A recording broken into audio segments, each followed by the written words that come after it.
Iran ప్రస్తుతం భయంకరమైన నీటి ఎద్దడి ఏర్పడింది.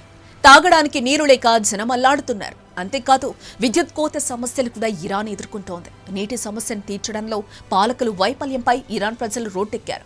ఈ సంక్షోభం నివారించలేని వారి చేతకానితనంపై తీవ్ర నిరసనలు వ్యక్తం చేస్తున్నారు. నిజానికి ఇరాన్లో నీటి కొరత మరింత దారుణంగా మారుతుందని నిపుణులు ఎంతో కాలంగా హెచ్చరిస్తూనే ఉన్నారు. ఊహించని స్థాయిలో కరువు ఏర్పడొచ్చని, వర్షపాతం గణనీయంగా తగ్గుతుందని, దీర్ఘకాలిక సగటు కన్నా తక్కువ స్థాయికి పడిపోతుందని ఏప్రిల్లో ఇరాన్ వాతావరణ సంస్థ హెచ్చరించింది. అసలు ఇరాన్లో నీటి కోసం నిరసనలు, ఆ దేశం ఎందుకు ఎండిపోతుంది?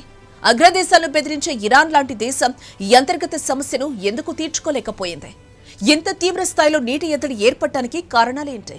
అటు చమురు ఉత్పత్తి చేసే ఖుజెస్తాన్ ప్రావిన్స్ లో సైతం ప్రజలు రోడ్లపైకొచ్చి నీటి కొరతపై నిరసన చేశారు. ఇతర నగరాల్లో జల విద్యుత్ కొరతకు వ్యతిరేకంగా నిరసన ప్రదర్శనలు జరిగాయి. నానాటికి పెరుగుతున్న ఉష్ణోగ్రతలు, కాలుష్యం, వరదలు, సరస్సులు ఎండిపోవడం వంటి అనేక పర్యావరణ సమస్యల వల్లే ఇరాన్ ప్రస్తుతం ఈ సమస్యను ఎదుర్కొంటోంది. అయితే అత్యంత ప్రభావిత ప్రాంతాల్లో ప్రభుత్వం అత్యవసర సహాయాన్ని అందించింది. కానీ అది ఏ మూలకు సరిపోవడం లేదు.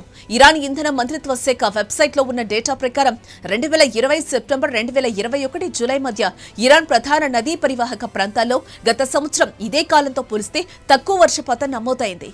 అంతకుముందు సంవత్సరాల్లో నమోదైన ప్రభుత్వ గణాంకాలు అందుబాటులో లేవు. అయితే అమెరికాకు చెందిన పరిశోధకులు ఉపగ్రహ చిత్రాల ద్వారా డేటాను విశ్లేషించారు.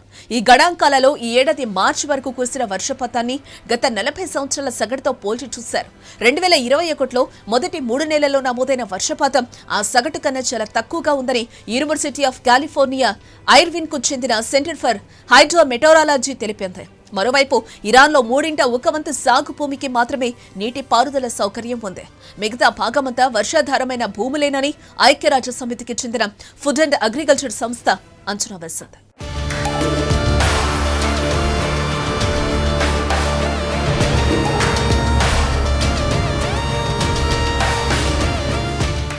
ఇరాన్లోని ఖుజెస్తాన్లో అసలు ఏం జరుగుతోంది? ఈ ప్రాంతంలోని ఇంత తీవ్రమైన నీటి కరువు ఏర్పడటానికి కారణాలేంటి? ఒకప్పుడు ఇక్కడ అధిక నీటి ప్రవాహం ఉన్న ప్రధాన నది కరుణ్ ఎండిపోవడంతో నీటి సమస్య ప్రారంభమైంది. స్టుట్గార్ట్ యూనివర్సిటీ సేకరించిన డేటా ప్రకారం గత ఏడాది కాలంలో ఈ నదిలో నీటి మట్టం క్రమంగా తగ్గిపోతూ వస్తోంది. 2019లో భారీ వరదలు సంభవించినప్పుడు కరుణ్ నదిలో నీటి ప్రవాహం పెరిగింది. తర్వాత క్రమంగా తగ్గిపోవడం ప్రారంభమైంది. అంతేకాకుండా ముఖ్యమైన అనేక డ్యాముల్లో నీరు తగ్గిపోతోంది. ఆ ఉన్న కాస్త నీటిని దిగువ ప్రాంతాల్లో ధాన్యం పండించే రైతుల కోసం, పశువుల ఫారంల కోసం విడుదల చేయాలని డిమాండ్ చేస్తున్నారు. మీకు తెలుసా, తాగునీరు దొరక ఏటా 2 లక్షల మంది చనిపోతున్నారు. స్థానిక ప్రజలు రోడ్లపైకొచ్చి నిరసనలు వ్యక్తం చేయటం, ఆ నినాదాలను వింటే అక్కడి పరిస్థితి తీవ్రత ఏ మేరకుందో అర్థం చేసుకోవచ్చు. జనం తమకు దాహంగా ఉంది అంటూ ఎక్కువగా నినాదాలు చేస్తున్నారు. వెంటనే తమ దాహం తీర్చి ఆదుకోవాలని కోరుతున్నారు వారు. ఇంతటి దుర్భర పరిస్థితి ఇరాన్ను ఏనాడూ వేధించలేదు.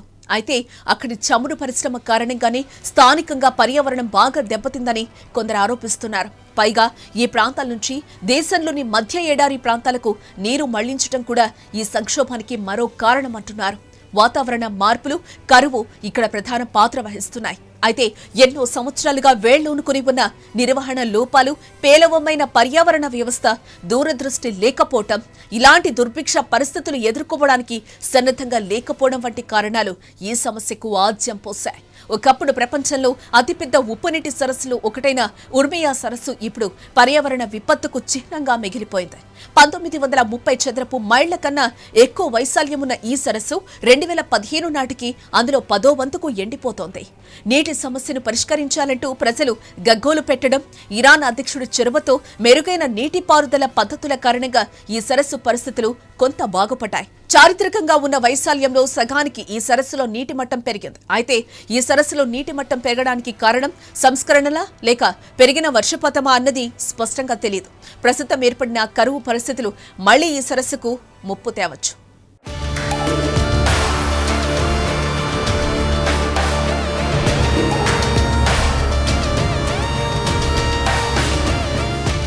ఇప్పటికీ ఇరాన్ అడుగంటుకుపోయిన నీటి వనరులపైనే అధికంగా ఆధారపడి ఉంది. తీవ్ర కరువు పరిస్థితులు, వాతావరణ మార్పుల కారణంగా నెలకొన్న సమస్యలతో ఇరాన్లో నీటి సమస్యలు మరింత అధికమయ్యే పరిస్థితి కనిపిస్తోంది. ఇప్పటికే అమెరికా, కెనడా సహా పలు యూరోప్ దేశాలు వేధిస్తున్న హీట్ వేవ్ ఇటు యూఏఈని కూడా పట్టిపీడిస్తోంది. నానాటికి పెరుగుతున్న ఉష్ణోగ్రతలు, పొడి వాతావరణం జల విద్యుత్ ఉత్పత్తిపై ఎక్కువ ప్రభావం చూపిస్తున్నాయి. ఇప్పటికే జల విద్యుత్ ఉత్పత్తి భారీగా తగ్గిపోవడంతో ఈ వేసవిలో ఇరాన్లో తీవ్ర విద్యుత్ కొరత ఏర్పడింది. అటు విద్యుత్ కొరత కారణంగా టెహ్రాన్తో సహా పలు నగరాల్లో తీవ్ర నిరసనలు వెల్లువెత్తాయి. ఎందుకంటే సహజంగానే ఇక్కడ 50 డిగ్రీలకు మించిన ఉష్ణోగ్రతలు నమోదవుతూ ఉంటాయి. అంత అధిక వేడిని తట్టుకునేందుకు ఏసీల వాడకం తప్పనిసరిగా ఉంటుంది. వాటి వాడకం పెరగడం వల్ల కూడా పవర్ గ్రిడ్లపై ఒత్తిడి పెరిగింది. ఏదేమైనా ఇరాన్లో కరువు పరిస్థితులు గందరగోళాన్ని సృష్టిస్తున్నప్పటికీ ఆ దేశంలో నీటి సంక్షోభానికి మరిన్ని లోతైన కారణాలున్నాయి.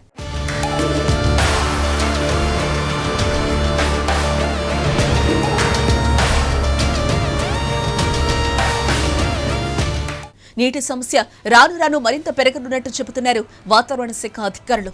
ప్రస్తుతం వేధిస్తున్న ఈ నీటి సమస్యలకు త్వరగా పరిష్కారం కనుగొనకపోతే లక్షల మంది ప్రజలు దేశం విడిచి వెళ్లిపోయే ప్రమాదం ఉంది. భూగర్భ జలాలు వేగంగా క్షీణిస్తున్న దేశాల్లో భారతదేశం, అమెరికా, సౌదీ అరేబియా, చైనాలతో పాటు ఇరాన్ కూడా ఉంది.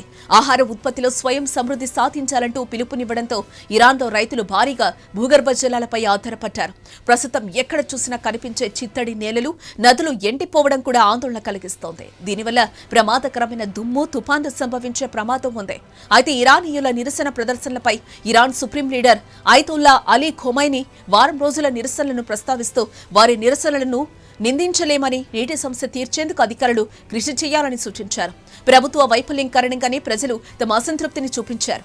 దానికి ప్రజలను నిందించలేమని ఇరాన్ వార్తా సంస్థకిచ్చిన ఇంటర్వ్యూలో ఖొమైనీ తెలిపారు.